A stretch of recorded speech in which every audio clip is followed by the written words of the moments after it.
तो दोस्तों आज हम जानेंगे कि भाषा क्या है, भाषा के प्रमुख तत्व क्या हैं, विद्वानों के अनुसार भाषा की परिभाषा, भाषा के प्रमुख अभिलक्षण और भाषा का महत्व तथा भाषा के निष्कर्ष। जी हाँ दोस्तों, इन सभी बिंदुओं पर आज हम बात करेंगे। तो नमस्कार दोस्तों, एमए हिंदी साहित्य के एक और नए वीडियो में आपका स्वागत है।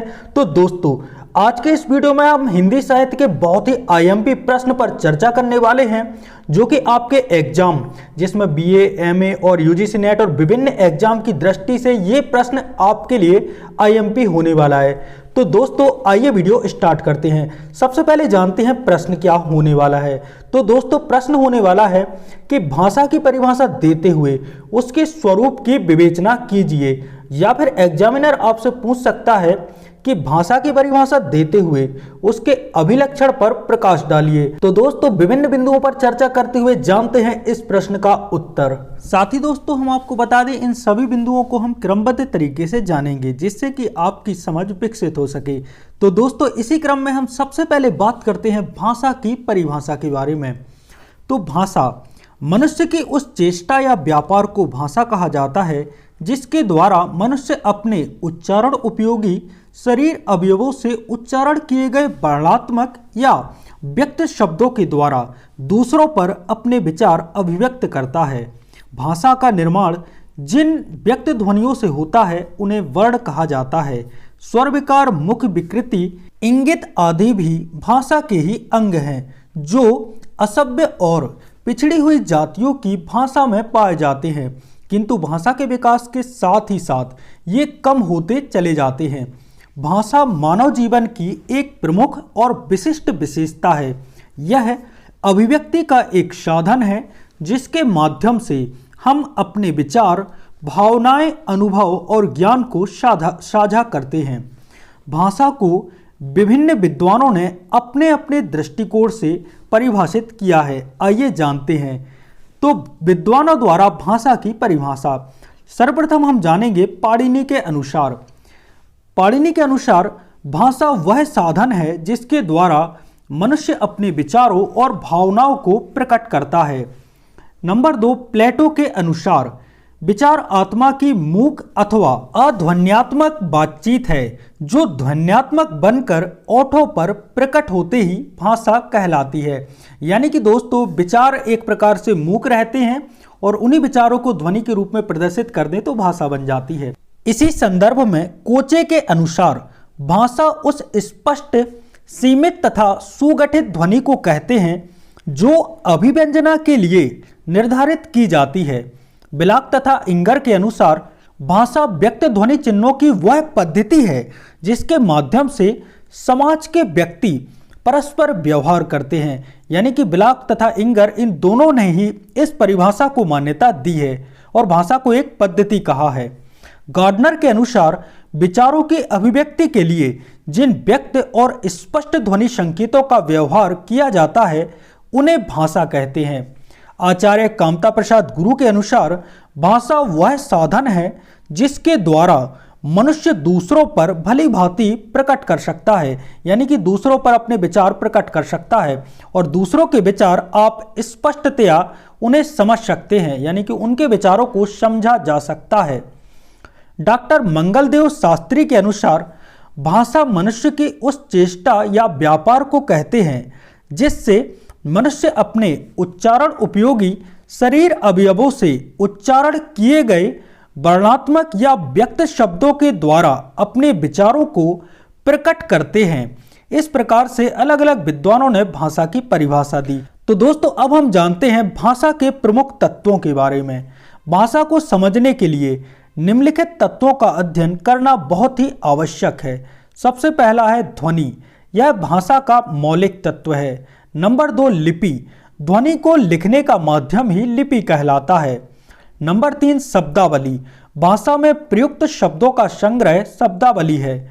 नंबर 4, व्याकरण, भाषा के नियमों का समूह ही व्याकरण कहलाता है। नंबर 5, शैली, जो भाषा के प्रयोग का तरीका है उसे ही भाषा में शैली कहा जाता है।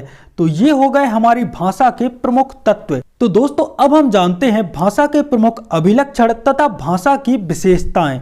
भाषा मानव समाज की एक विशिष्ट विशेषता है जो संवाद, विचारों के आदान प्रदान और भावनाओं की अभिव्यक्ति का माध्यम है। यह मानव जीवन का अनिवार्य अंग है और उसकी संस्कृति, समाज और सभ्यता का आधार है। भाषा के अध्ययन के लिए उसके विभिन्न अभिलक्षणों यानी कि विशेषताओं को समझना आवश्यक है। इन अभिलक्षणों के अध्ययन यानी कि इनका अध्ययन हमें भाषा की प्रकृति और उसके उपयोग की गहराई तक ले जा सकता है। और दोस्तों, इसी कारण हमें भाषा के विभिन्न अभिलक्षणों यानी कि उनकी विशेषताओं को समझना बहुत ही ज़्यादा आवश्यक है। तो आइए जानते हैं भाषा के अभिलक्षण। डॉक्टर भोलानाथ तिवारी सहित अन्य विद्वानों ने मानव भाषा के मूलभूत लक्षण अथवा उसकी तात्विक विशेषताओं का उल्लेख इस प्रकार किया है। नंबर 1, यादृच्छिकता। भाषा में किसी भाव अथवा पदार्थ का किसी शब्द से किसी प्रकार का सहज अथवा तर्कपूर्ण संबंध नहीं है। किसी भी पदार्थ के लिए शब्द का प्रयोग समाज ने स्वेच्छा यानी कि स्वयं की इच्छा से करके पदार्थ और शब्द से नित्य संबंध स्थापित कर लिया है। यही स्थिति रचना के स्तर पर भी पाई जाती है। हिंदी की वाक्य रचना में कर्ता, कर्म और क्रिया के विन्यास का क्रम है, तो अंग्रेजी में कर्ता, क्रिया और कर्म के विन्यास का क्रम होता है। संस्कृत में तो कोई क्रम है ही नहीं। इस स्थिति क्रम विन्यास के पीछे कोई सुनिश्चित आधार भी नहीं है। यही स्वेच्छा से निर्धारित का तरीका यादृच्छिकता भी कहलाता है, यानी कि भाषा में स्व इच्छा से कुछ भी निर्धारित किया जा सकता है। यही यादृच्छिकता कहलाता है। नंबर 2, सृजनात्मकता। मानव भाषा की दूसरी विशेषता सृजन क्षमता है। भाषा में शब्दों और रूपों के सीमित होने पर भी सादृश्य के आधार पर उसमें नए शब्दों की रचना की पर्याप्त क्षमता होती है। नंबर 3, अनुकरण ग्राह्यता यानी कि अनुकरण को ग्राह्य करने की क्षमता। मानव भाषा सामाजिक संपत्ति है। कोई भी व्यक्ति जिस समाज में रहता है वह उसी के भाषा को अनुकरण के माध्यम से सहज रूप से ही सीख जाता है। यही है उसकी अनुकरण शक्ति। नंबर 4, ध्वन्यात्मकता। भाषा का आधार ध्वनि है। प्रत्येक भाषा में ध्वनियों का एक निश्चित समूह होता है। इन ध्वनियों का सही उच्चारण और उनका संयोजन भाषा को विशिष्ट पहचान बनाता है। एक प्रकार से भाषा को विशिष्ट बनाता है। उदाहरण हिंदी में स्वर व्यंजन आ, का, ता इत्यादि। नंबर 5, व्यवस्थित संरचना। भाषा एक व्यवस्थित प्रणाली है जिसमें नियम और अनुशासन का पालन होता है। शब्द, वाक्य और व्याकरण एक निश्चित क्रम और नियमों के अनुसार व्यवस्थित होते हैं। उदाहरण, राम ने खाना खाया। इस वाक्य में शब्दों का क्रम बदलने पर वाक्य का अर्थ बदल सकता है। नंबर 6, सामाजिक स्वभाव। भाषा का विकास और प्रयोग समाज में होता है। यह केवल व्यक्तिगत अभिव्यक्ति का माध्यम नहीं है बल्कि सामाजिक आदान प्रदान का भी साधन है।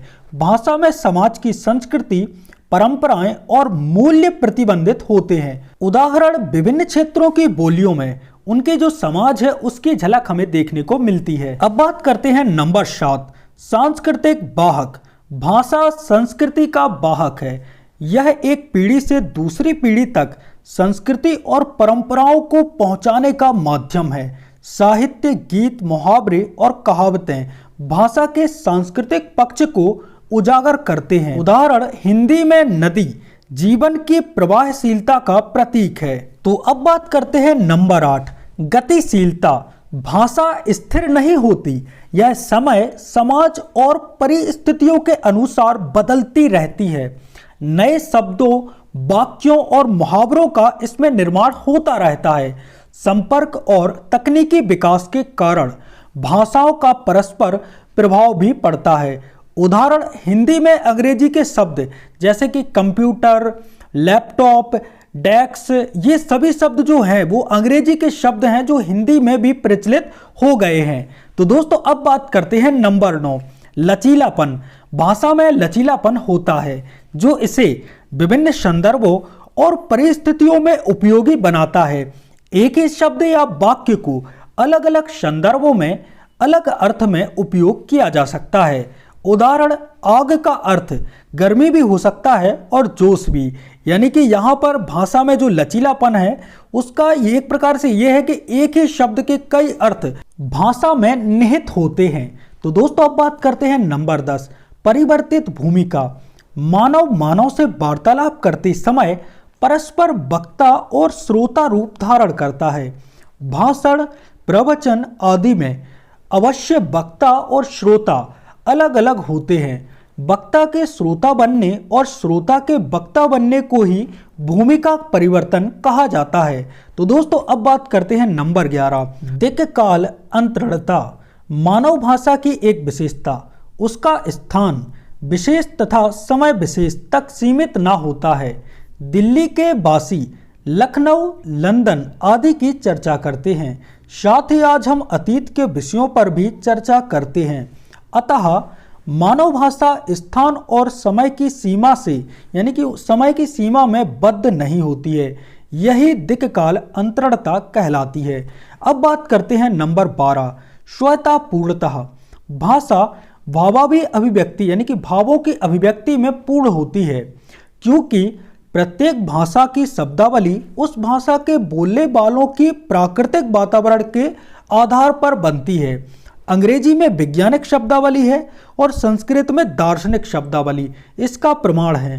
भाषा की पूर्णता का अभिप्राय सामाजिक परिवेश को अभिव्यक्त करने की क्षमता से संपन्न होता है। अब बात करते हैं नंबर 13, निजी व्यक्तिकता, यानी कि भाषा में स्थान भेद होता है। व्यक्तित्व यानी कि बनावट का ढांचा कि यह भिन्नता ही एक भाषा को दूसरी भाषा से अलग करती है। यथा संस्कृत में 3 लिंग हैं, 3 वचन हैं और 10 लकार हैं, लेकिन दोस्तों हिंदी में केवल 2 लिंग हैं, 2 वचन हैं और 3 ही काल हैं। तो दोस्तों इस प्रकार से हमने बात की भाषा के सभी अभिलक्षणों की। अब दोस्तों हम बात करते हैं भाषा के महत्व के बारे में। भाषा मानव समाज का एक अनिवार्य अंग है जो व्यक्तियों को संवाद करने, विचारों का आदान प्रदान करने और भावनाओं को व्यक्त करने का माध्यम प्रदान करती है। यह केवल संचार का साधन नहीं है, बल्कि संस्कृति, परंपरा और सभ्यता का आधार भी है। भाषा के महत्व को समझने के लिए इसके विभिन्न पहलुओं पर ध्यान देना आवश्यक है। आइए दोस्तों भाषा के महत्व के विभिन्न पहलुओं पर हम चर्चा करते हैं। नंबर 1, भाषा का सामाजिक महत्व। नंबर 2, भाषा का शैक्षिक महत्व। नंबर 3, भाषा का सांस्कृतिक महत्व। भाषा का व्यक्तिगत महत्व, भाषा का आर्थिक महत्व, भाषा का राष्ट्रीय और वैश्विक महत्व, भाषा का मनोवैज्ञानिक महत्व तथा भाषा का धार्मिक महत्व। तो ये सभी पहलू भाषा के महत्व को उजागर करते हैं। तो दोस्तों अब हम बात करते हैं निष्कर्ष के बारे में। भाषा मानव जीवन की सबसे महत्वपूर्ण और जटिल प्रणाली है। इसका स्वरूप ध्वनि, शब्द, वाक्य और अर्थ के माध्यम से प्रकट होता है।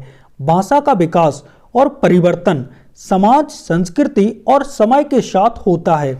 यह केवल संचार का माध्यम नहीं है, बल्कि यह मनुष्य के अस्तित्व और उसकी सभ्यता का आधार भी है। तो दोस्तों यहाँ पर हमारा उत्तर होता है समाप्त। दोस्तों आज हमने जिन पहलुओं पर, जिन बिंदुओं पर बात की, उनमें है भाषा क्या है, भाषा के प्रमुख तत्व क्या हैं, विद्वानों के अनुसार भाषा की परिभाषा, भाषा के प्रमुख अभिलक्षण, अंत में हमने बात की भाषा के महत्व तथा निष्कर्ष के बारे में। तो आई होप दोस्तों ये जो वीडियो है आपके किसी भी एग्जाम की दृष्टि से, यानी कि आपके लिए एक प्रकार से रामबाण साबित होने वाला है। यदि दोस्तों आपको ये वीडियो अच्छा लगा है तो वीडियो को एक लाइक जरूर कर दीजिएगा। तो दोस्तों मिलते हैं एक और नए वीडियो के साथ, तब तक के लिए लेते हैं आपसे अलविदा।